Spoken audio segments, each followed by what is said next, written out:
So guys, I'm going to teach you how to do this kind of meme, like the one you're seeing on your screen. So firstly, just go into my account like this. Then after going into my account, then you can click on this particular one here.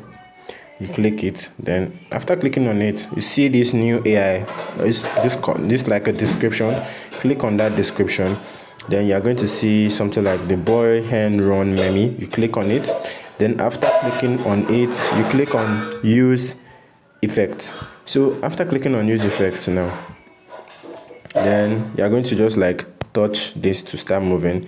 Then after touching this, then you start changing it like this. You just be tapping on the screen, then immediately it's going to be running like that. Then if you're satisfied with it, then you click this button here. After clicking that, then you can see the video is ready like this. Let me increase the sound so that you're going to hear it.